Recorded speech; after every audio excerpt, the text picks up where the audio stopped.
தம்பி, இப்ப தமிழ்நாட்டுல என்னென்ன கட்சியெல்லாம் பேர்லாம் சொல்லுங்க பாப்போம். எனக்கு உங்களுக்கு தெரிஞ்ச பேர்லாம் சொல்லுங்க.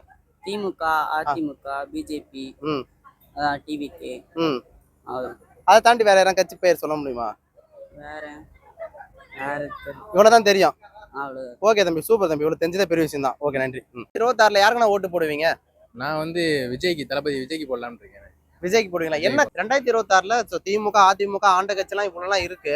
தாண்டி விஜய் அண்ணா ஜெயிச்சிருவாரு நீங்க நம்புறீங்களா? ஜெயிச்சுவாருண்ணே, பாப்போம் 26ல பாப்போம். ஏன்னா நீங்க இப்ப பாத்தனா அவரோட ஓட்டு எல்லாமே பாத்தனா உங்க வயசான ஓட்டு தான் எல்லாமே இருக்கு இல்லையா? அதை தாண்டி அவரோட ஜெயிச்சிட முடியும்னு நினைக்கிறீங்க? அதெல்லாம் முடியும், முடியும், கண்டிப்பா முடியும், கன்ஃபார்மா. கண்டிப்பா. ஓகே ஓகே, நீங்க மேல இதெல்லாம் மாத்திக்கணும்னா என்னெல்லாம் மாத்திக்கணும் விஜய் அண்ணா? விஜய் அண்ணா வந்து முதல்ல கூட இருக்கவங்க சொல்ற கேட்காம வெளில வந்து நேரடியா எல்லாத்தையுமே பேசணும். ம். கூட இருக்கவங்க சொல்ல கேட்காம நேரடியா எல்லாத்தையும் வந்து பேசணும். ஏன் விஜய் அண்ணா இன்னும் யாரும் பத்திரிகையாளர்னு பார்க்காமலே இருக்காரு? என்ன காரணம்? இப்போ ஒரு சம்பவம் நடந்துச்சு, அதனால அந்த கவலையில இருக்காப்ல. வெளில வருவாப்ல, வெளில வந்து மறுபடியும் பேசலாம் நினைக்கிறீங்க? தம்பி ஓட்டு போடுவேன். நான் எனக்கு இன்னும் ஏஜ் ஆகலண்ணா. சரி, ஏஜ் வந்துட்டு பார்த்து யாருக்கு ஓட்டு போடுவேன்? டிவி கேக் தான். டிவிக்கேவா? என்ன செஞ்சுட்டாங்க டிவிக்கே அவங்களுக்கு ஓட்டு போடணும்னு நினைக்கிறீங்க? இல்ல, எனக்கு பிடிக்கும், அதனால நான் போடுறேன். பிடிச்சா போதுமா?